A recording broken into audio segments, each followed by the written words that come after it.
I believe that the most positive influence we can have on our own lives and on our relationships and our communities comes from our own sovereignty, the direct meeting place between ourselves and universal consciousness.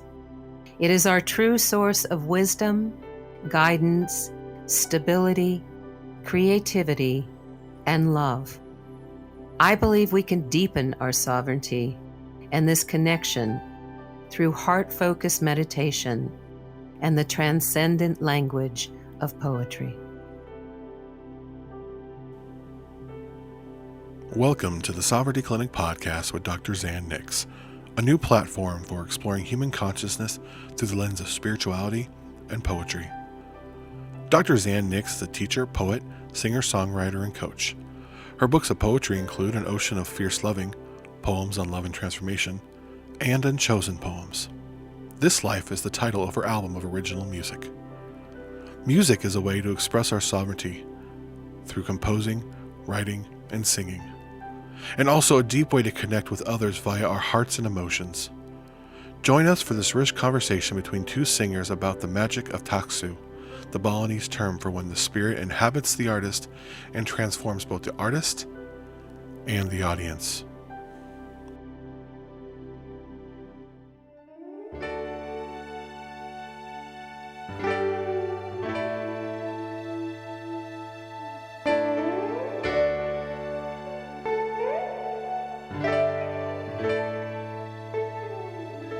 This is the life I've come to live. No more pretending. I'm just here to give all of my love, all of my tears, all of the longings that lead through the pages of all of these years. This is my life, no apologies. I dream what I dream, feel what I feel, believe what I believe. These are the truths I'm here to speak. No more safe silence will hide deep in me. I want all of my fears, all of my rage. I want to burn to the ashes the gifts of compassion and change.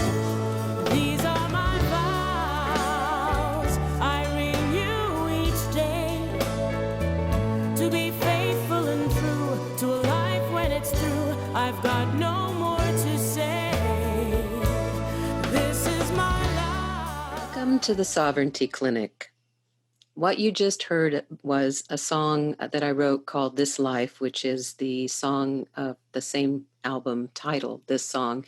And it was sung with the beautiful and talented Deidre Henry as a duet.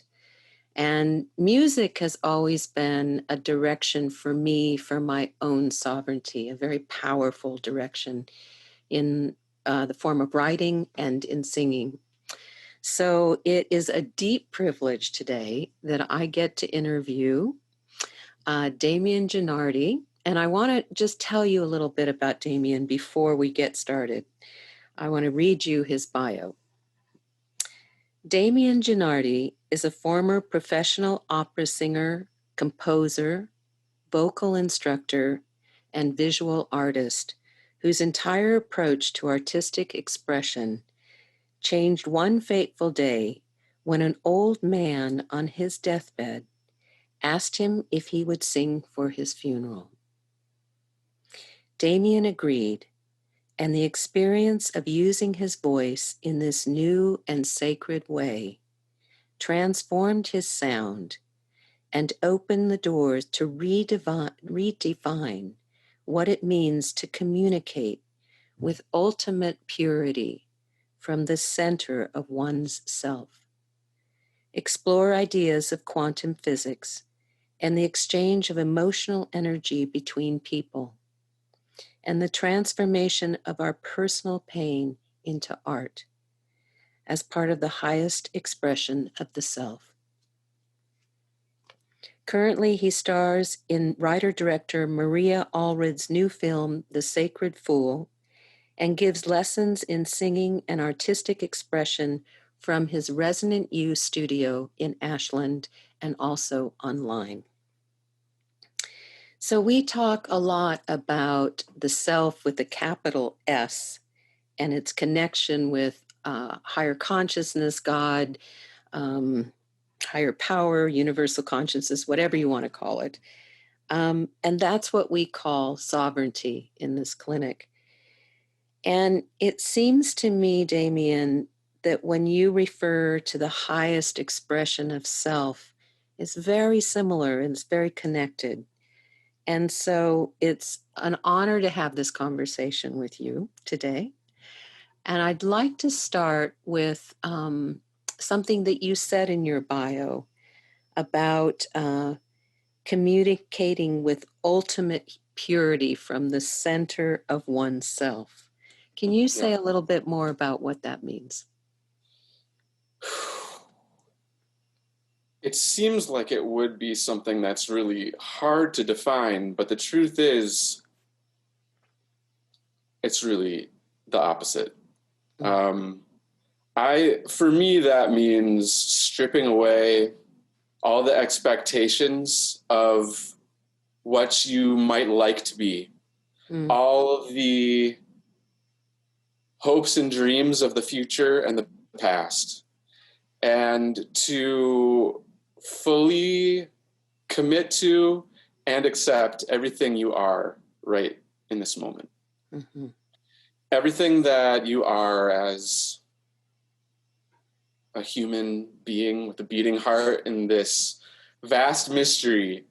If you are willing to offer what comes through you truly in this moment, a feeling, emotion, your passion, your desire, anything that feels like it wants to come through your voice, yourself, your facial expressions, to fully allow that to happen, to offer that to the world as a gift.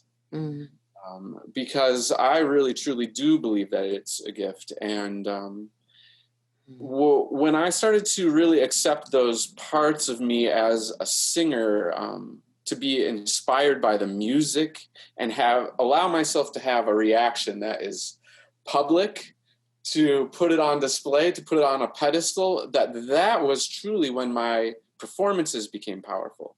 And interestingly, my voice changed also. It changed in quality. I would say like my most probably successful performances were always the ones where I felt the messiest.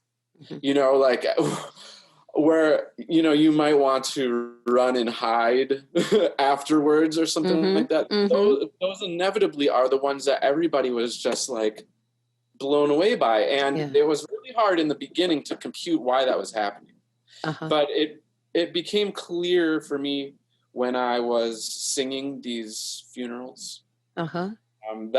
That one that I mentioned in the bio was actually just the first of about 10 that I sang. For a period of, I would say, 2 years, that started happening over and over and over again. I actually called myself the funeral singer because I felt a deep connection to it. It was the most challenging thing I've ever tried to do. And as an artist, I think that's the highest thing that I've ever been able to do with my voice. Be a servant to walk somebody home, basically. And what I didn't tell anyone before that was that my mom had actually just passed away. And I lost my mom unexpectedly to cancer. And it was, it's such a difficult thing. And if anyone who's listening has gone through it, you know, it's such it can be a strange gift in a certain way, because it unveils the truth of the delicacy of life, of what it means to be human, that these lives that we've been given are such short gifts. You know, we have this brief time to shine. And so it ripped me open in this way. And I actually had a performance 5 days after she passed. And I didn't tell anybody that it happened. But what I wanted to do was try to continue to do this performance, to dedicate it to her and sing through these painful, the deep sorrow and pain that I was feeling. And what happened was different than anything I had experienced. What happened in the performance? I totally lost myself. I was swept away. But what I found is that my audience had the same experience. Interesting. Completely, you know. And so I was wondering why that happened. And, you know, carrying the vibration of this, what I was feeling, into these, I was singing sacred services on the side, you know, like a lot of opera singers do to make extra money. We sing at churches, synagogues, and things like that for sacred services. And I was doing that at this little Catholic church in Portland. And that's where it happened. Right after my mom died, this man said, he's the one, he said to his wife, which I really felt honored by that. But looking at it from more of a long lens perspective, it started to make me think about this idea of what you're calling sovereignty, this idea of what is happening as artists as we communicate our art. And the ones who are truly successful as they communicate in their craft, what is it that we're doing when we really nail it, as opposed to those who are less successful? And what I found is it's a complete and total vibration. And the more you are willing to be brave and get completely out of the way of whatever is wanting to come through you is the magic. That's where it lies. That's what I found in performing too, is getting completely out of the way. And sometimes I haven't really even had like a perspective of what it looked like or sounded like, or, you know, when it's over, it's like I was there, but I wasn't watching it. You know, I was just letting it through. And that's why I've wanted to do interviews with artists, because I think there's a very strong connection there. And so that's what you've been saying. That's what you've said. I feel it too. I really do feel that. And and it's a strange thing to try to communicate to a student, you know, because it takes a certain kind of person to want to do this work, to work in this way. And I, over 15 years of teaching the voice, not just being a performer, but teaching, it's really been proven to me that the story of our lives are embedded in these voices of ours. And if you really pay attention to what someone's voice sounds like, you can glean an awful lot about what they've experienced. And, you know, not just in this life, but we carry a lot of energy and patterning from our parents, who carried a lot of energy and patterning from their parents. And so on. And so if we're really honest about what it is, it's also a whole lineage that's been passed down to us. That's what you were saying. I read an article about you back in March, and you were saying something about the whole voice is the history of a person is in that voice. Yeah, I really feel that's true. And so when I teach the voice, I teach it differently than most voice teachers that I've ever met and studied with. Often there's a primary concentration on technique and building a strong voice, and I definitely believe that in order to have a singing voice that's beautiful and with facility and all that stuff. That has to be a part of it, absolutely. Mm-hmm. Mm-hmm. But what I cannot ignore is that I've never heard a voice that is truly open and ripped my heart out without addressing the emotional Mm-hmm. roots of what is inside of you that creates that. Mm-hmm. That's one of the things I loved about reading that article about you, as you were talking about, there's so many voices that are out there that are trying to be the copy of a Beyonce, or, they're trying to just duplicate that voice rather than their own authentic voice. And that really resonated for me, because usually the voices that I fall in love with are not so perfect. Yeah. But there's just a lot of expression and passion and emotion that's coming through. And I can get lost in that. Yeah, me too.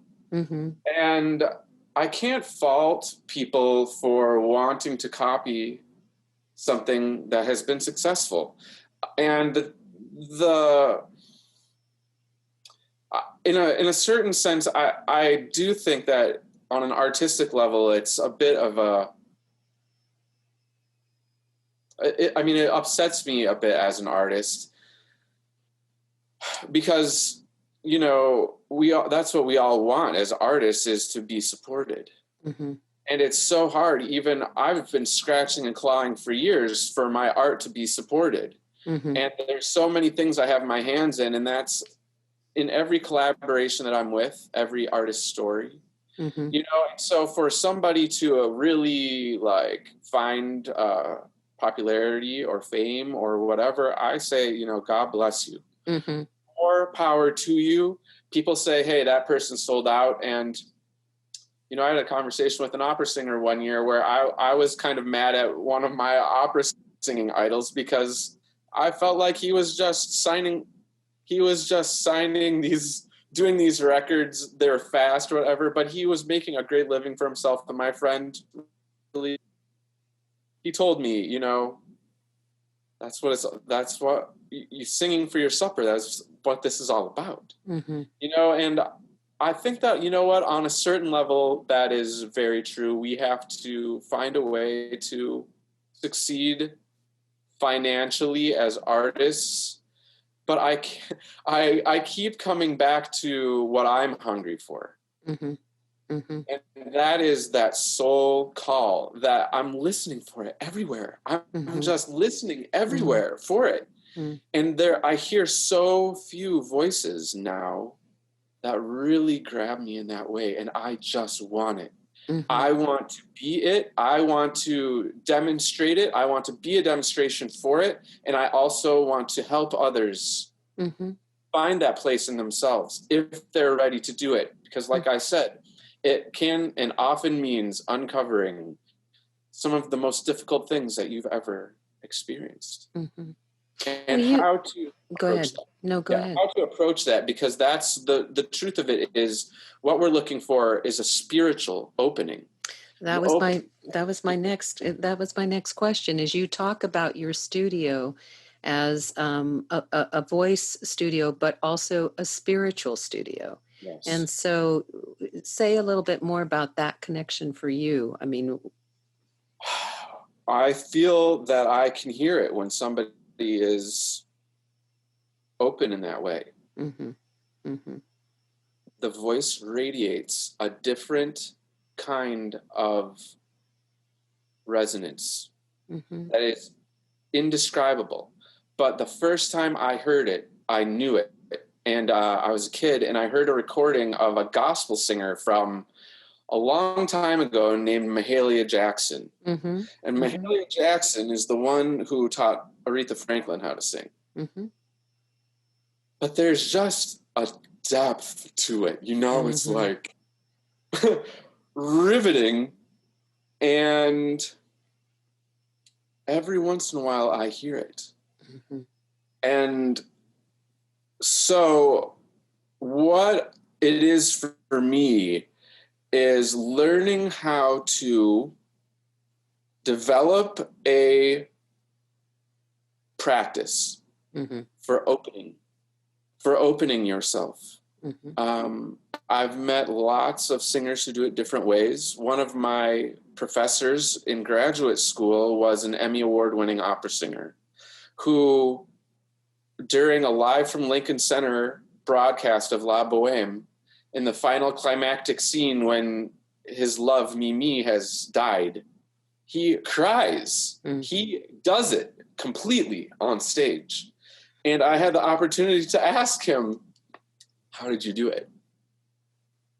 You know, how did you do it? Because that's what we all want to access as artists or actors or whatever. We want that to come through so that it can be received and do the same thing to the audience, like that we're sharing in that communal creation. And he said, well, when I was 7 years old, my dog died. Yeah. And that was his best friend when he was a kid. And it unexpectedly got taken from him. And that's all it was. He was thinking about his dog, and it's just something real that you can hang your emotional hat on. And the other part of what comes with that is developing a bravery for doing it.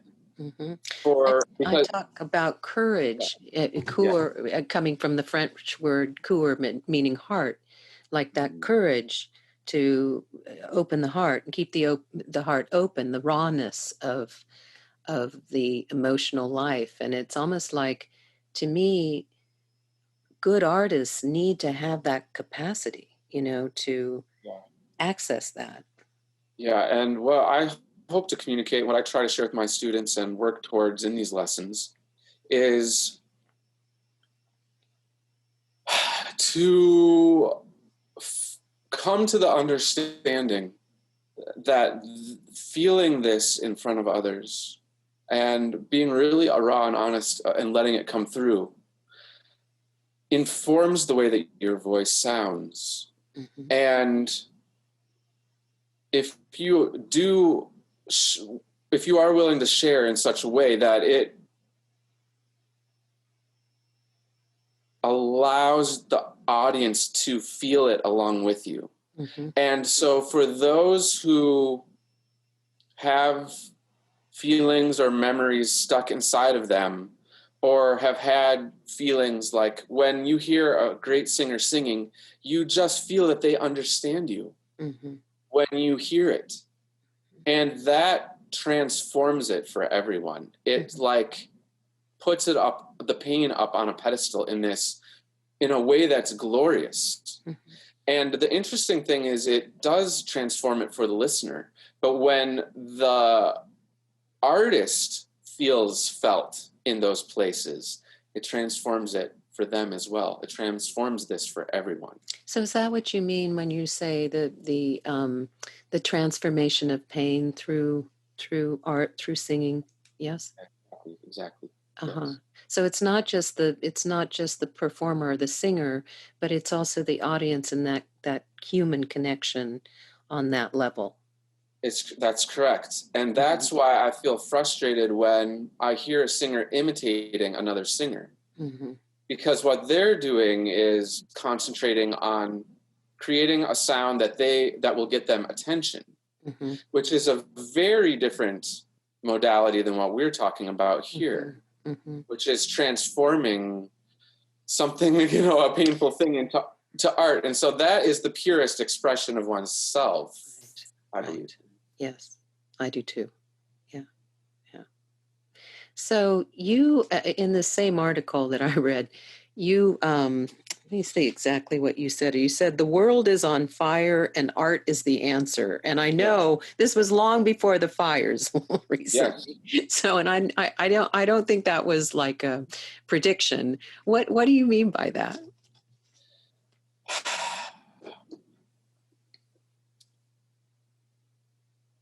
I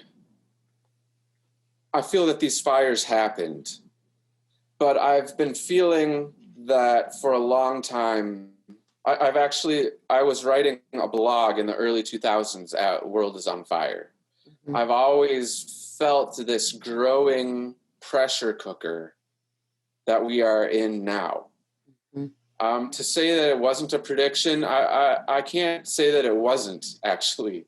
Not that the fires, the physical fires, I think that that's a different manifestation of the ways that we're interacting with the earth. But the combustion. Yes. And that's something that, if you'd like I would love to talk about later, just more on a philosophical level, what's happening with us and the earth and consciousness. But in terms of the world is on fire, art is the answer. Art is the remedy for this. What this feels like to me is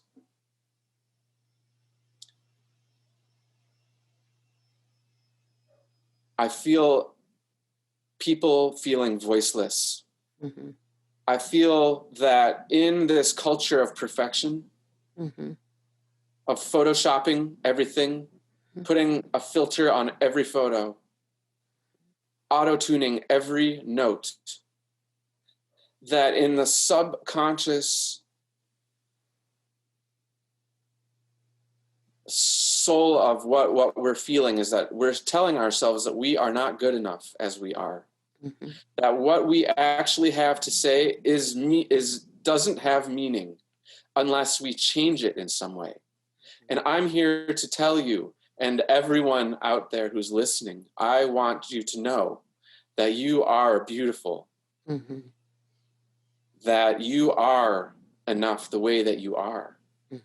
And that if you are willing to follow your passion, your voice, and your craft in a way that is truthful in these ways that we're talking about, that it creates something different. That is what I mean. The art is the answer. The art, because isn't that what we're all hungry for, is to be felt and understood? That's what I want. That's what I feel is the heart of everyone, is like I hear them saying, hear me, I'm alive. I'm alive, I was here. And as these times are so dark right now, it's triggering so many people, because I feel, a lot of people, they talk about the end times. And these are the end times of what we knew before. I believe this is a gauntlet to be picked up now, especially by the artists, to go forth in truth, to see the light of truth through all of these lies and hold fast to it. The art is the answer. And this is, I feel like I'm preaching right now, but the truth is, it is my religion. And I've dedicated my entire life to this. I've never had a wife, a child, anything. I've dedicated myself, my entire life I've given for this. And so I'm not going to stop now. This is the time when I think as artists, we need to lift each other up and inspire each other and tell each other, you are okay. You are beautiful. I see you. I see what your message is. And as we go forth and the robots take our jobs and all of these things that they're saying is going to happen. And I think that this is the truth. What do we have more than exploring now? What is it really that I am passionate about? What is my true gift? What is it that I can do here that is unique to only me, and to cultivate that and share that in earnest?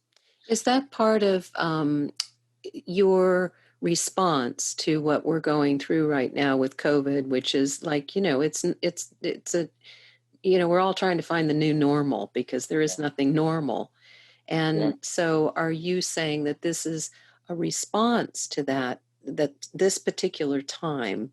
And if you are saying that, how is it affecting your art right now? And what are some pieces of wisdom you would have for other artists as a way to keep that passion alive? Yeah, that's a good question. It is my response to these times.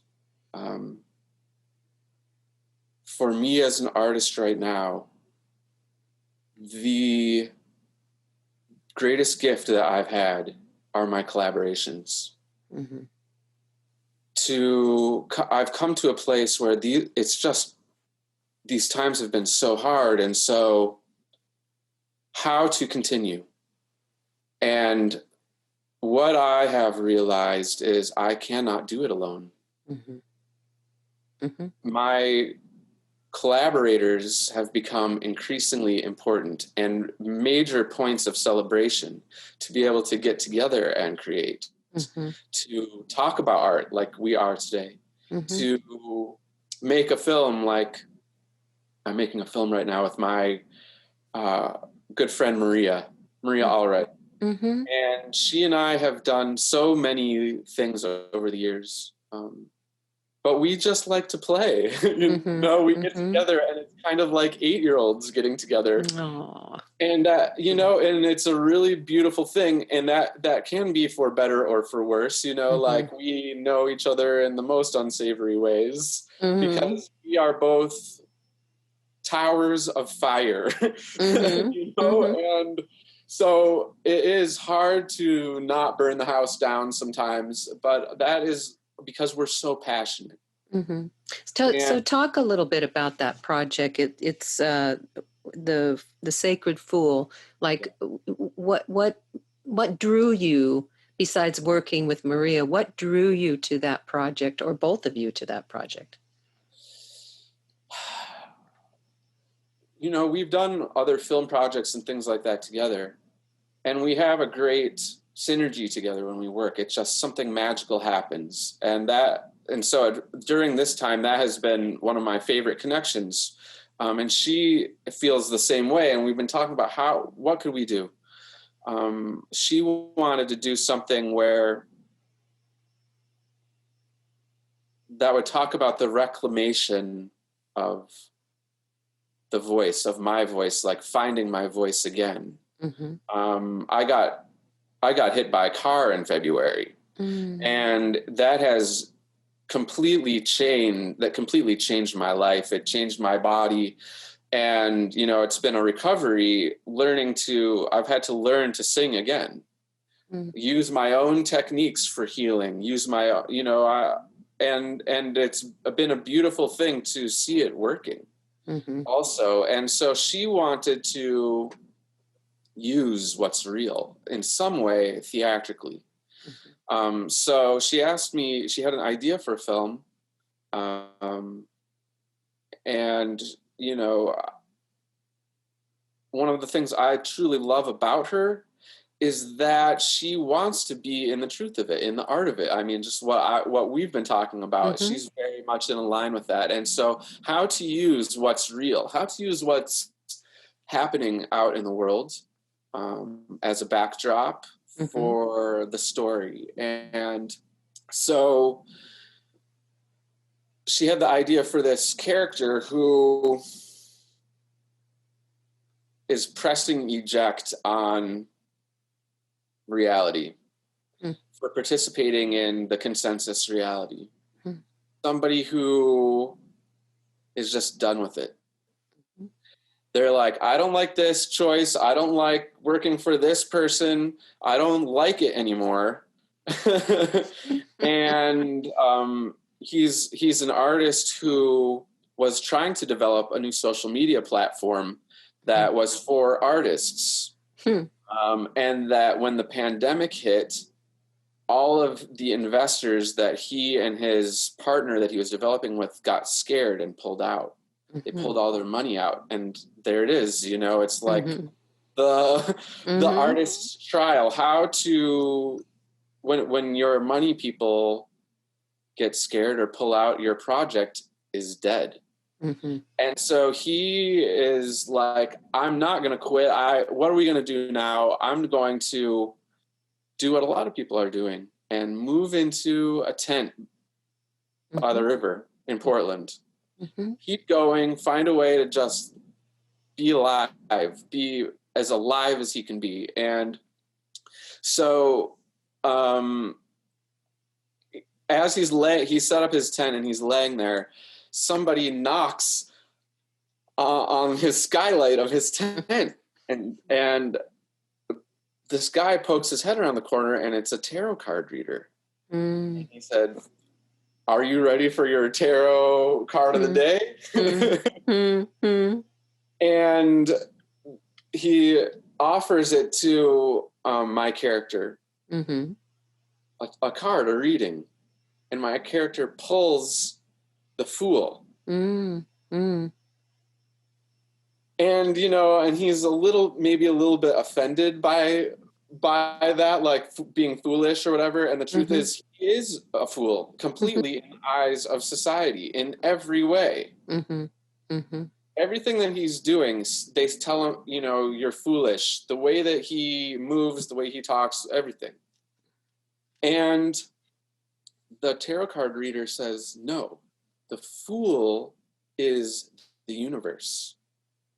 Basically the Fool is the heart of creation. It's the unbridled art. And it's a high card, but beware. If you follow this path, it will take you into the underworld. And that's what happens. And so it becomes this a journey of sorts, not just through what is happening on the outside, but the outside as a reflection of the inside. And so we go on that with him, and I do it as an artist. I do it for real. We really went into these places in the heart of Portland. The nastiest stuff that's happening was where we were filming. We did it for real. And that's how she and I like to create. So it's as much like spontaneous art. The art plays a role in it as a character as much as I do. And it's really cool. Maria pointed out that when you commit to the art in this way, it shows up. And so all of that is a part of this film. And I'm really proud of what it is so far.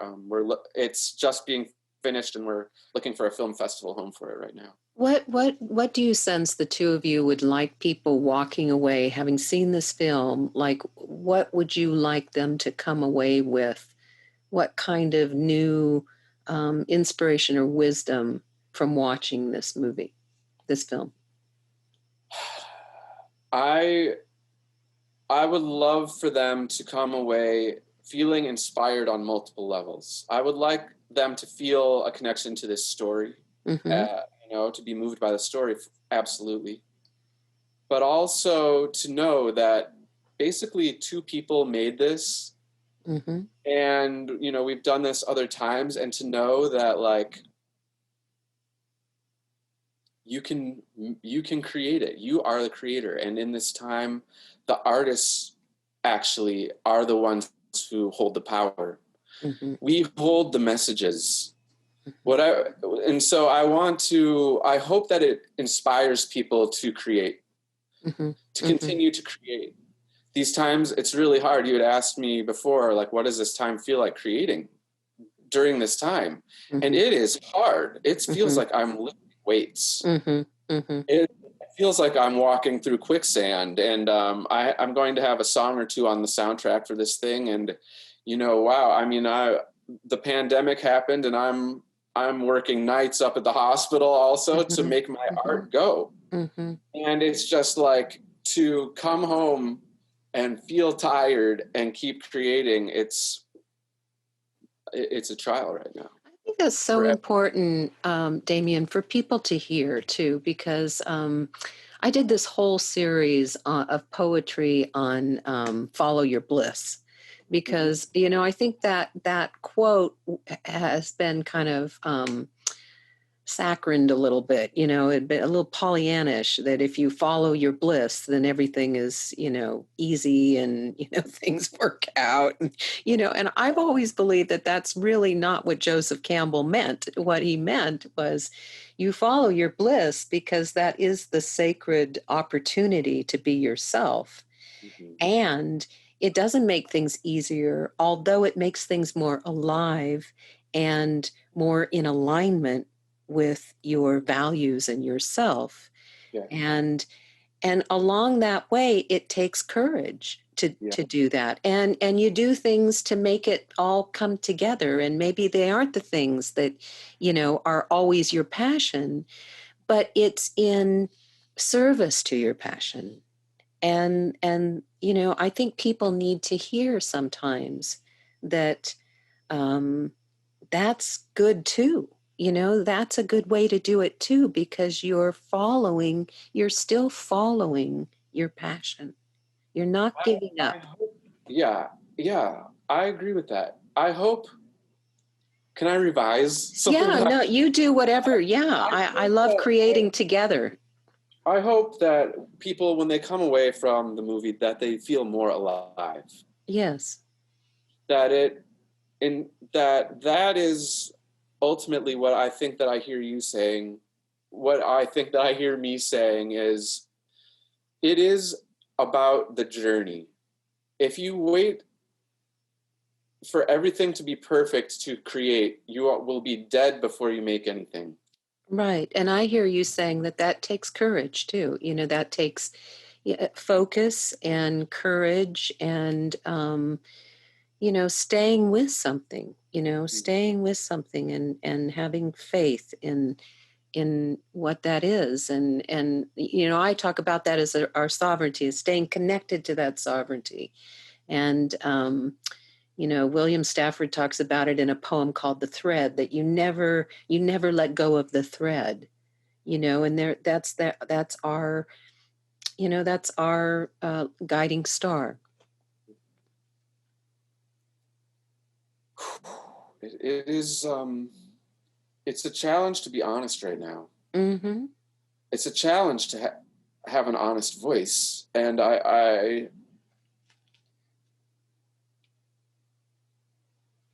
it would be much easier to put something out that would be easily accepted. Mm-hmm. I don't think that is what the real art is, though. And so, I'm looking at art as an opportunity to really say something. Mm-hmm. To say it in a different way than with words. Like, there are so many people with so many platforms right now. It almost feels like all the words have been used. Mm-hmm. And so I'm looking here at all of these artistic mediums that really are only being used on their surface now in a society that is just churning things out a mile a minute. And I'm waiting for something really great to come along. Mm-hmm. And I hope that people start wanting to create great work again. Mm-hmm. I know that artists are out there and doing it. And what I want to do is find them. Mm-hmm. I, like you, have created a platform at theworldisonfire.com, Mm-hmm. worldisonfire.com, ultimately, which I want to have be a magazine of sorts, mm-hmm. Where great artists, people who are cutting edge thinkers, creators, where I can feature their work. Mm-hmm. I want it to be people who really are committed to this path in this way, though, because it's hard to find them. Mm-hmm. Mm-hmm. And I also think they need community. I think you're addressing the fact that we need community. That there's a need for our own individuality. And, we talk a lot on this podcast about using Hridaya meditation, heart-centered meditation, as a way of getting that connection again, which I also think is important. But also we need the community of people that we can be transparent with, and they can be transparent with us, and we understand each other. We get each other. We learn from each other. We get inspired by each other. Yeah. Very important. I feel it too. I feel it. And so, any artists who are out there listening, I totally invite you to contact me. That's great. To chat, to connect. I'm trying to make these connections all over the world. And if you're a person who's a creator and have ideas for collaboration and you want to collaborate in some way, I'm all ears. I might say it's not the right time now, or I might say yes, absolutely. I'm also inviting people who want to sponsor the arts to connect, because I need that, but I also want to be a hub for distributing that, hiring artists to work on all of these collaborative works.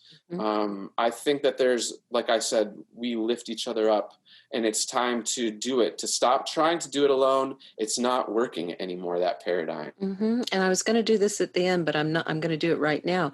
Let people know how to get a hold of you. How do they get a hold of you? Sure. My site is worldisonfire.com. It's also connected to Resonant U, which is my voice teaching site, but they're all connected. That's resonantu.studio. That's RESONANTYOU.studio. So either of those places, you can get in touch with me. I'm also on Facebook and things like that, but ever less so much. So, you know, I think it would be cool to actually do what my character in the movie is doing. Ironic. Disconnect. Is that it? Just totally disconnect.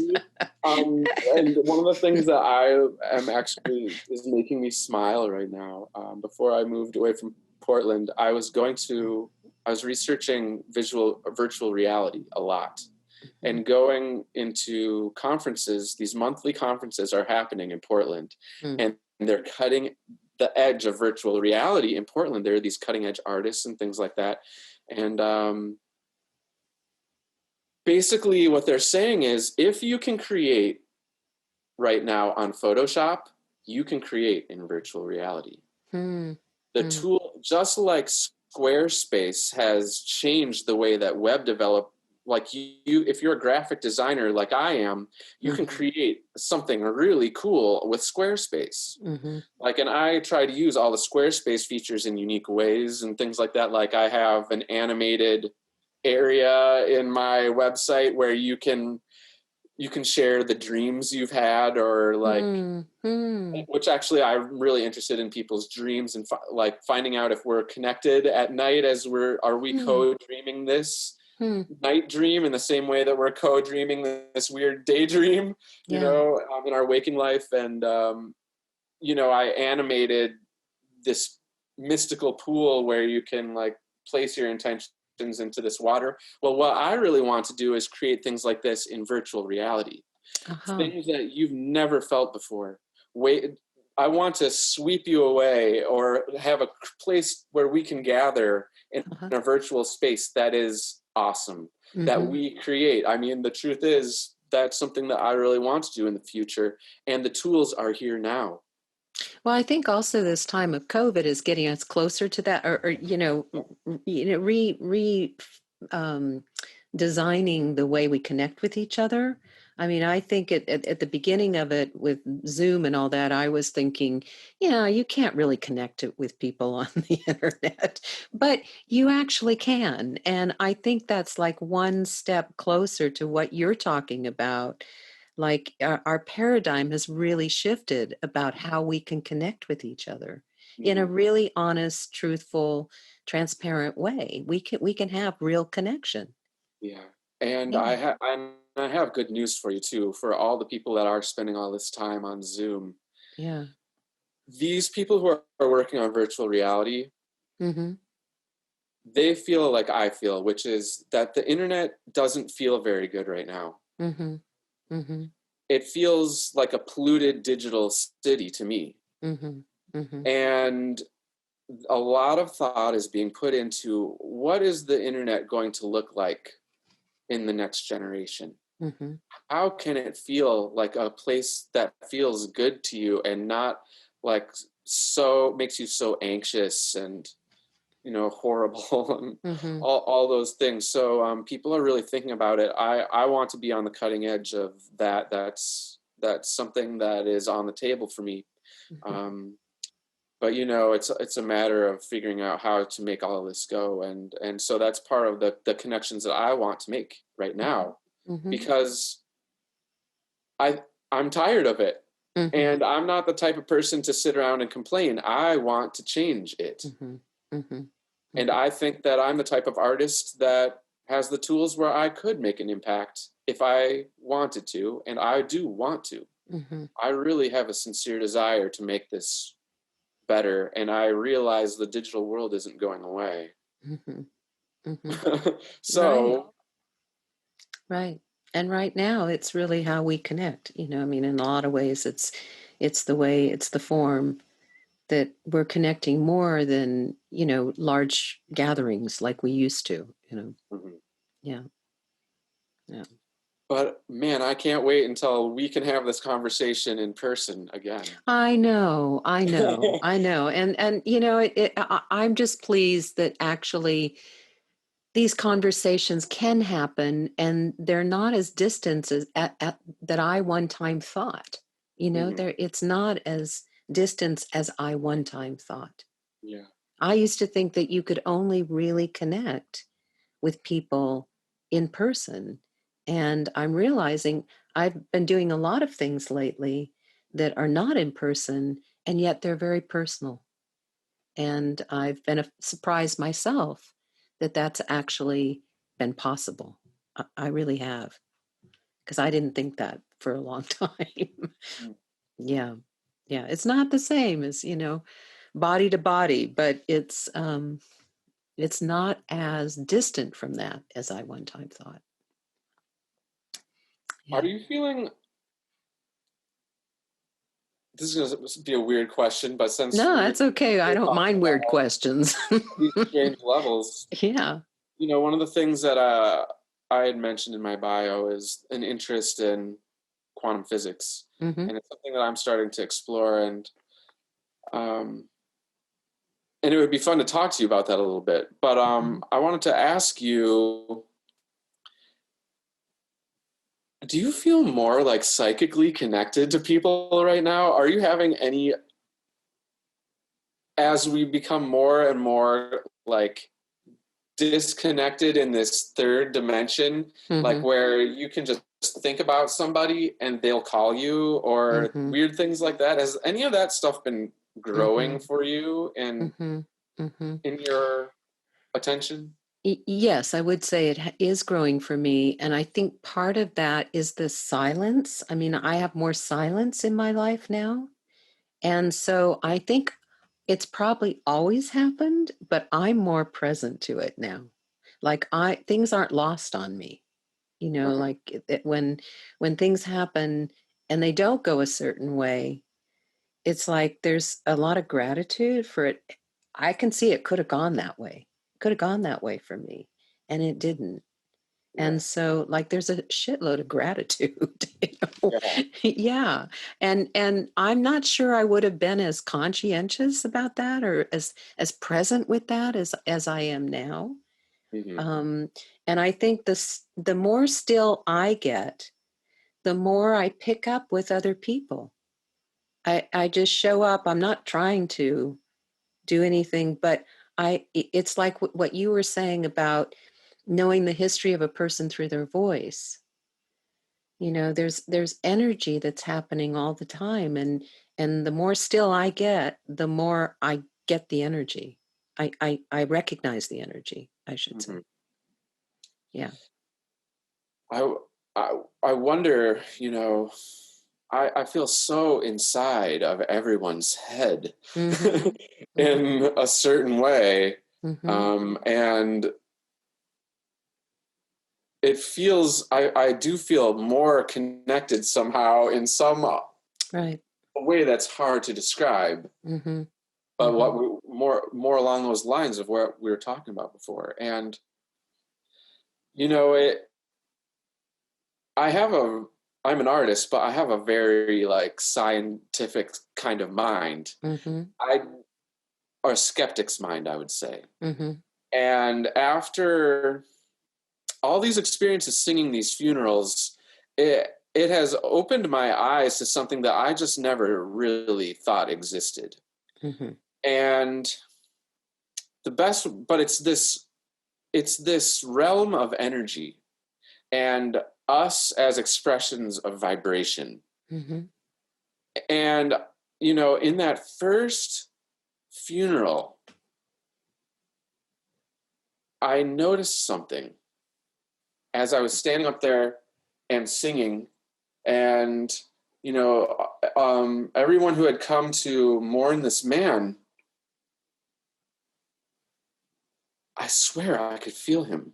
Mm-hmm. I could feel him there. And it reminded me of this interview I saw with a graduate of Harvard University, who did a study of Harvard graduates.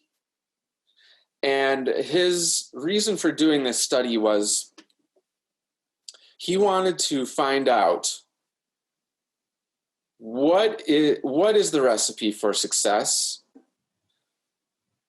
What is it that really makes somebody successful?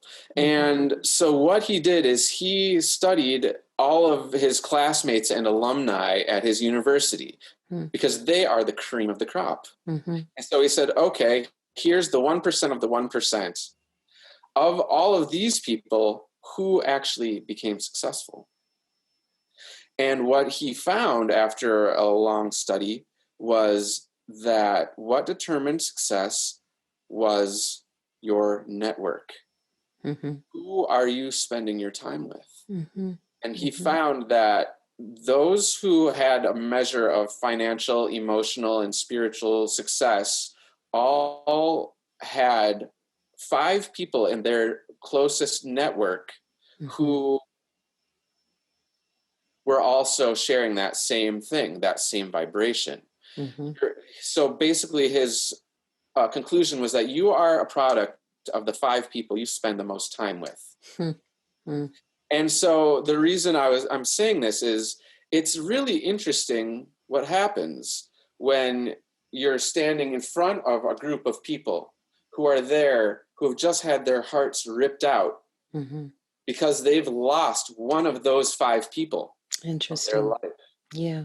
And they're all collectively holding the vibration of this man. And I swear to you, I could feel him there. Mm-hmm. Mm-hmm. And maybe he was. I swore I could see him, but it happened in my mind's eye. Mm-hmm. Mm-hmm. And so it started to open a door of a conversation of what I feel the realm of the quantum, where it resides. Mm-hmm. And for me, it resides there. Mm-hmm. That is where I experience something else. I started to have a synesthesia of my senses, where I started to see my sound as I would express it as colors that I would paint with. You know, I'm like, what does my painting, what do I want it to look like? You know, what does this man's emotion, the emotion of these people, all of these emotions, what are these emotional colors? You know, like, how do they make me feel? And I would get closer and closer and closer to my tears as I would sing, and it would start to make me feel like I was going to cry too, you know, like we're starting to have this communal experience. And then the closer I could get to the razor's edge of that emotion and sing through it, created a tidal wave of them doing it. It actually created a physical reaction. And that, I believe, is part of what will be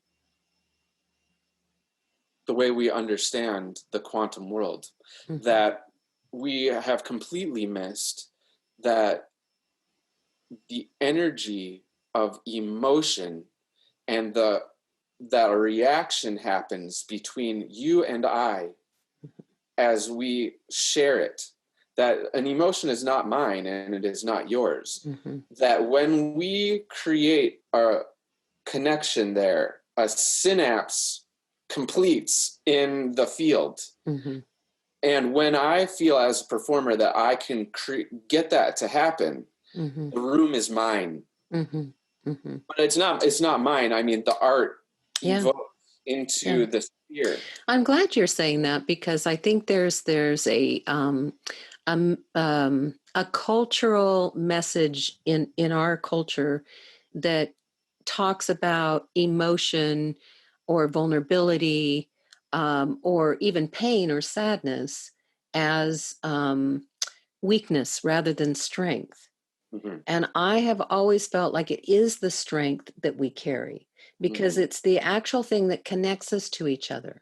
And when we shut it down, we're not connected to ourselves or each other. Yes. And so I think you're really onto something, Damien, that is the aliveness. And that is the connection with spirit too, that is through the heart and opening it. And it's so important and powerful to keep it open and not to shut down. So I think we need the arts as a way of facilitating, keeping that open, keeping our emotions open to the world. And without the arts, we wouldn't know how to do that. I mean, it's those kind of things that touch us. It's like you singing at a funeral.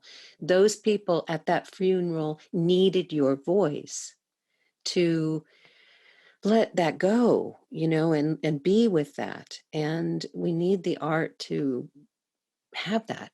I feel that. Yeah. That is exactly what I feel the responsibility of the Mm-hmm. artist is. And I do Me feel too. that we as artists have a responsibility in this way. Me too. And that is where the pure voice that you had asked about in the introduction comes in. Mm-hmm. Because I think that if you really are willing to share it, Mm-hmm. that is where it transforms. It Mm-hmm. transforms the pain into real beauty. Mm. Mm-hmm. And I hope that as an artist I'm able to bring that through, that beauty, because it means something different to everyone on surface levels, but on the deepest levels I think that we are one.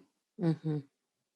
Our heart beats through eternity. Every heart that has ever beated here on earth, it's like we are sharing in a celebration of this, and who knows how long we get to do it for. Mm-hmm. I absolutely agree with you, and I think that sovereignty is kind of the proof of, if we're all in our sovereignty, we are all one. We're all connected through that. Through that uniqueness, we are all one, and they are the same thing, actually. Yes. Yeah. So it begs one question that I've been thinking about a lot lately, and I want to pose it to you and the people listening, which is,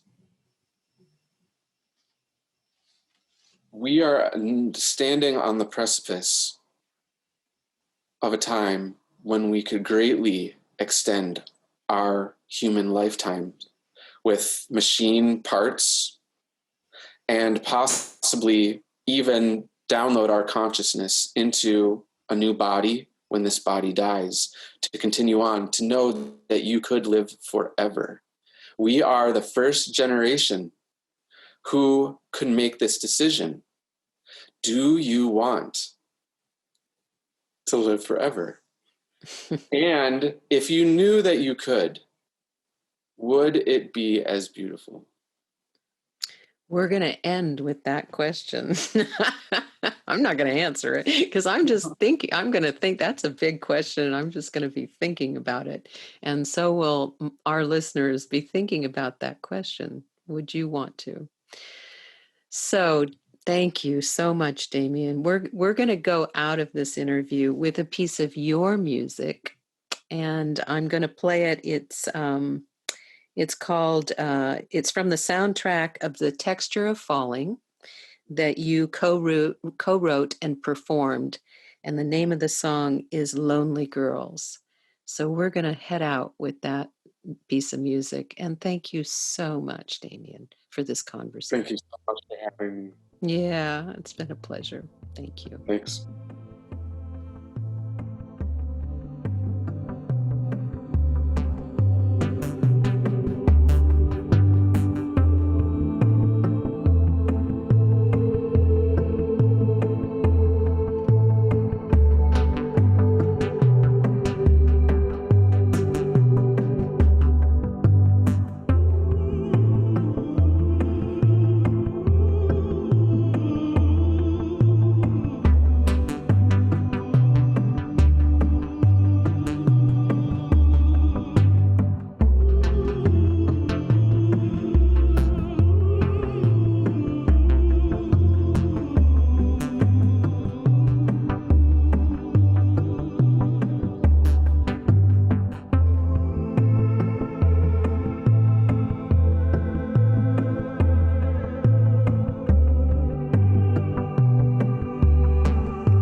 Namaste.